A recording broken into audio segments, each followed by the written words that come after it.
Hi there, I'm Allison Moon of Girl Sex 101, and today we are talking about the anatomy of the vulva.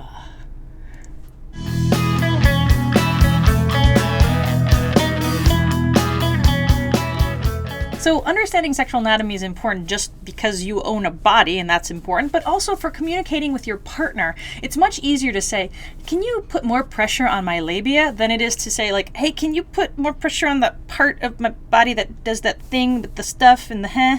Being specific and knowing how your body works will help you in immeasurable ways when talking with your partner about what you like and don't like. So this right here is an artistic interpretation of the vulva, and we are going to take a very quick tour of all the major parts. So what's most important in terms of terminology is knowing that this whole thing is called the vulva, not the vagina. The vagina is just the fleshy tube that leads from the outside world towards the uterus. Starting at the top, which is closest to the belly button of the person, is the mound or the mons. That is a fleshy bit on the top before the cleft of the labia. Hair usually grows there starting at puberty. Now from the mons, the vulva clefts into two outer lips. They're often called the outer lips or sometimes the labia majora. That's kind of fallen out of favor because labia majora means big lips in Latin, and labia minora, which is inside, means small lips in Latin, but not everyone's labia majora are the big ones. Sometimes the ones that are inside are actually bigger. So most people refer to outer lips and inner lips. So the outer lips is also where hair grows. These are analogous to testicles in people with penises and testicles. Right below the cleft of the lip, if you go straight down, you'll find the clitoral hood. Everyone's clitoral hood is different in shape and size. Some people's hoods cover their clitoris glands completely, and some are very small and actually tuck back most of the way. And right below the clitoral hood, we've got that beautiful magical organ, the clit.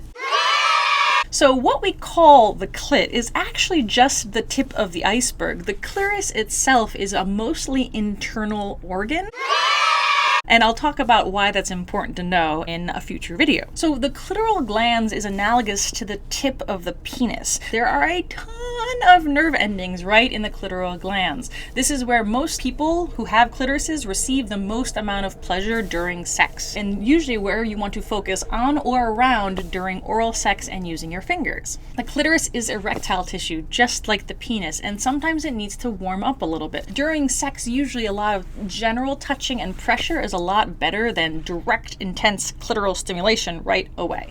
As the clitoris gets engorged with blood, because it's erectile tissue, it will get harder and it will puff up. And often the clitoral hood will retract to kind of help have more access to the glands itself. Below the clitoral glands, you'll find the inner labia. The inner labia are made of stretchy skin. So directly below the clitoris is the urethral opening. The urethral opening is very small and covered with some very subtle pieces of skin. If you or your partner ejaculates, that's where the ejaculate is going to come out. Directly below the urethral opening is the vaginal opening. As the clitoral structure and all of the associated genital system gets more erect and engorged with blood, oftentimes the entire vulva will puff up and kind of open up to make the vaginal opening a little bit more visible. Now inside the vagina, represented by this little ruffle right here, is the G-spot. The G-spot is also known as the urethral sponge, and it's got a very interesting texture. If you take your tongue on the roof of your mouth and run it from behind your teeth up the roof of your mouth,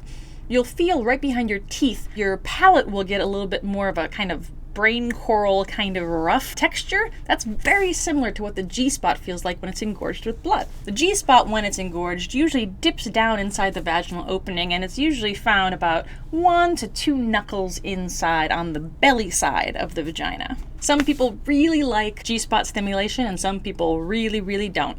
When in doubt, ask. Now, at the very top of the vagina, all the way inside, you'll often find the cervix. The cervix is a slick button that leads into the uterus. Sometimes people can really like the sensation of pressure against the cervix during sex, but some people really don't. It changes based on where your partner is on her cycle or how she's built in general. At the bottom of the vaginal opening is a very subtle piece of skin called the fourchette. And then below the vulva is the perineum, also known as the taint, which everybody has regardless of their sex or gender. And below the taint is the anus, which is not on the puppet, but you know where it is.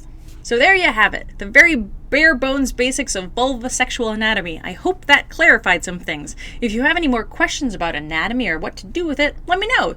Email me at info@girlsex101.com. Tweet me at girlsex101. If you like what I'm doing and want to support me, please go visit Patreon at patreon.com. patreon.com/girlsex101. All right, that's it for now. Bye.